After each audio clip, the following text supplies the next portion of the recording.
Bonjour et bienvenue dans un nouvel épisode sur ma chaîne YouTube. Aujourd'hui, on va traiter un sujet assez critique, à mon sens, lié à lâche nos campagnes publicitaires, quel que soit sur Facebook, ou Google Ads, ou Instagram, ou n'importe quel autre canal. Et là, parfois, ils ne sont pas performantes ou ne donnent pas le résultat. Est-ce que c'est un problème du budget qui n'est pas assez élevé? Est-ce que c'est un problème du ciblage, donc de choix de l'audience? Est-ce que c'est un problème de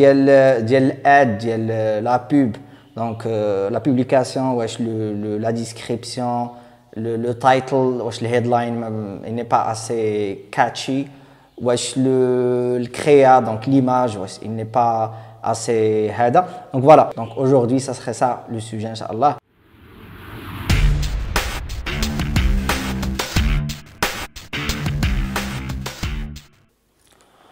Ce qu'il faut savoir, c'est que dans le parcours d'achat d'un client, d'accord, il y a ce qu'on appelle le First Moment of Truth. C'est un concept qui a été introduit par Procter & Gamble en 2005 et qui désigne en fait la première interaction de le client avec un produit.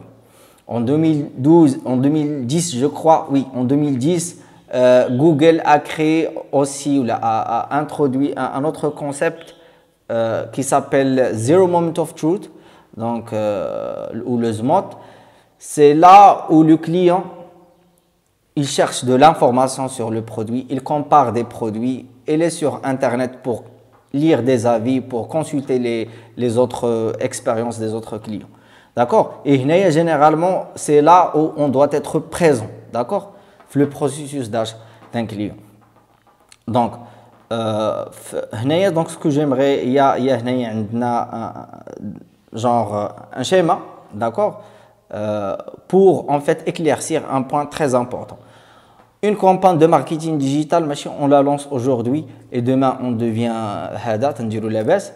Par contre, ce qu'il faut retenir, c'est que la seule finalité d'une campagne publicitaire, c'est première chose, cibler une audience assez qualifié. Deuxième chose, c'est de la publication clique. D'accord? Quel que soit Google, Facebook, Instagram, LinkedIn, les réseaux sociaux. Donc, c'est le clic d'une personne ou un prospect qualifié, un lead qualifié. D'accord?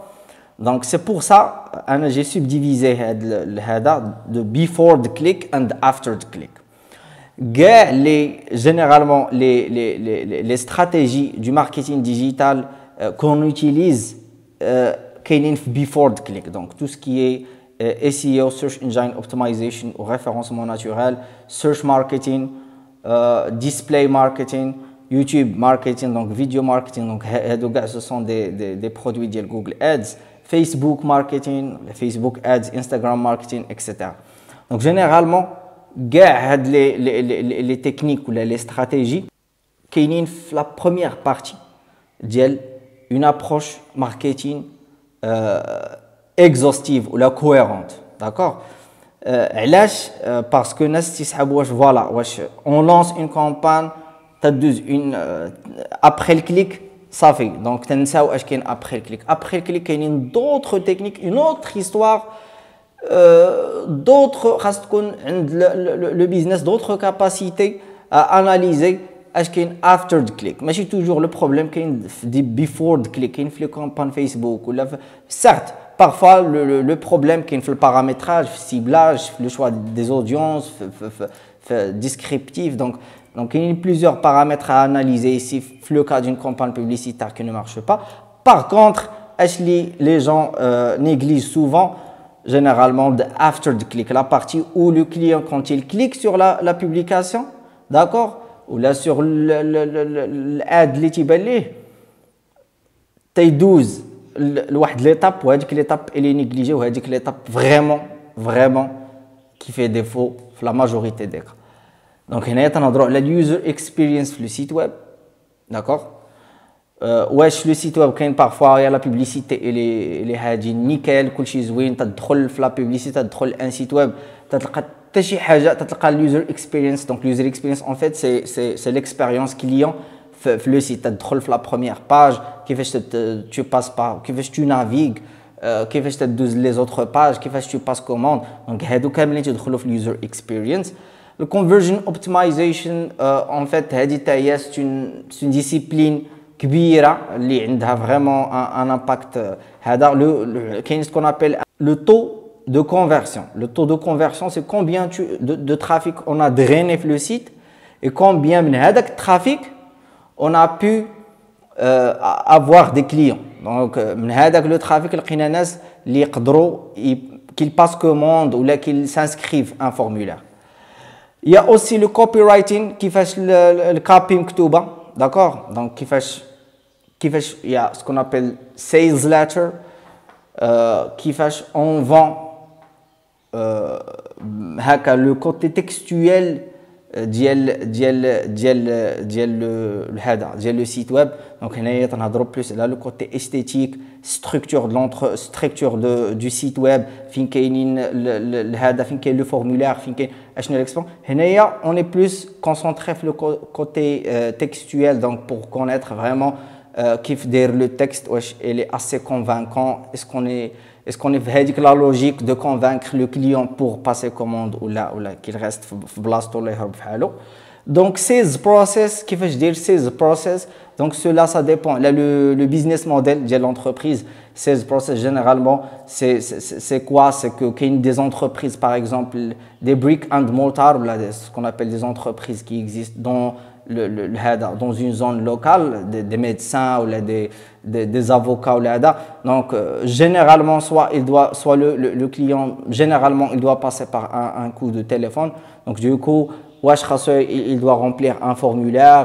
Après هذاك le formulaire واش غادي نعاودو نعيطوا ليه ولا هو اللي غادي يعاود يعيط لينا ou peut-être واش كاين il peut prendre un rendez-vous en ligne directement le site web. Donc هذا في الاي-commerce c'est autre chose. Donc عندنا هنايا لا دخلتي الفود بوينما pour commander une pizza تجي تدخل directement le site, tu peux choisir le produit libre, tu passes commande directement في le site, ما تهضر مع حتى شي واحد, ما تعيط لك حتى شي واحد.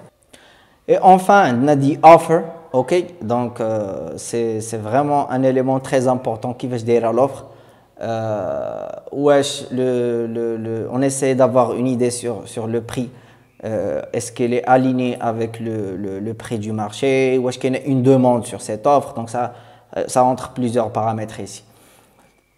Donc voilà grosso modo donc la différence ou ce qui fait défaut une campagne publicitaire dans la majorité des cas. Il faut vraiment, donc mon message ici, il faut vraiment se concentrer sur les disciplines, user experience, conversion rate, optimization, copywriting, sales processes et offer.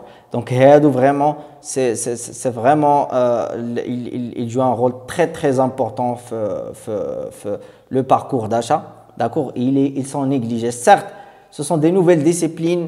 Ce sont de nouvelles disciplines généralement. Ils nécessitent plus de human psychology, neuroscience.